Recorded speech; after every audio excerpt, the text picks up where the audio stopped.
që jemi ka shkoj mirë, jemi në një rrugë të mirë edhe të shofmi fundin. Po krejt kjo që është Lorik është e ka një qëllim. Që ne një kampionat do të me marë pjesë me këtë gjenerat që kemi. A është e arritshme? është e arritshme, definitivisht është e arritshme. Nëse për shkak se në shtator nisin kualifikimet për kampionatin botëror.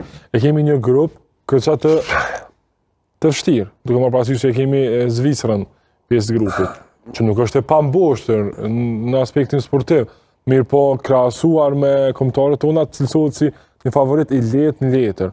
Pastaj e kemi edhe Ligën e Kombëve, besoj nis në shtator. Mendon çfarë do të jetë ndoshta rruga më e mirë që të arrihet për shkak që Vedat Muriqi, Amir Ramani, Milet Rashica, duket që jo që janë duke shku të përfundimit të karrierës, sepse janë tri, por janë ofër, thejme ashtu. Po në gjë nëse më lejon ta shpjegojnë aspektin sportiv. Kur e thash në fillim që qëllimi jonë ka qenë futja në grupin B, me qëllimin që të zhvillohemi sa më shpejt. Grupi B është grup që ke kundërshtar shumë më të fuqishëm, më të fortë. Edhe ne nuk pretendojmë atë, jo që s'pretendojmë, na gjithmonë ëndrojmë. Por nuk pretendojmë që të bëjmë mrekulli në grupin B. Nga se rivalet janë shumë të fortë, po qëllimi pos ati që t'jemi edhe të luftojmë të timit barabart, është që përmes këtyre ndeshjeve, kundërshtarëve të fortë zhvillohemi më shpejt.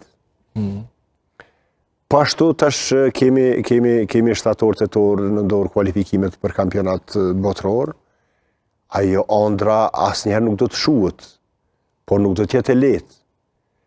Por krejt qëllimi jonë është i kombëtarës që 2027 ndoshta nëse më lejohet atë them që ajo është që ne do të patjetër ta kërkojmë kualifikimin për kampionat evropian. Në rast se nuk arritën gjë të tillë?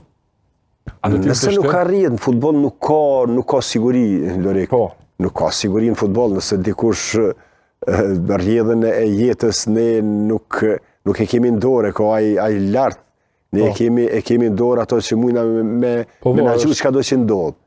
Hipotetikisht po them në shtator tetor fillojnë kualifikimet për kampionat botëror dhe kush mund ta di çfarë mungesa mund të kemi ne, çfarë penalizime, çfarë dëmtime. Dhe nëse unë personalisht jam i sigurt që gjithë lojtarët i kemi në formën e mirë, kanë minutazh të mjaftueshëm nëpër skuadra, nuk kemi mungesa, atëherë pse të mos shpresojmë edhe për kualifikim.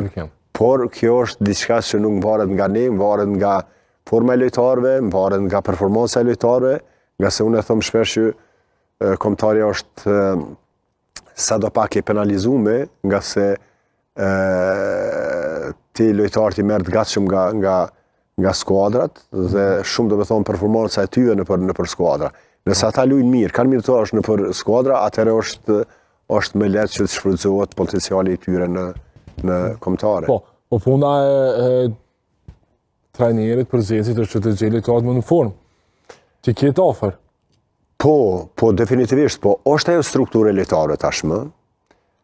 Por ne nuk jemi një kombëtare shumë e madhe që të kemi një konkurrencë, edhe pse tash jemi të kënaq, është kriju një konkurrencë që mos them që s'po vren shumë. Secili mund ta zëvendësoj shumë domethënë për neve. Paramendoj tash ne çfarë mungesa patëm këtë lojën me Islandën.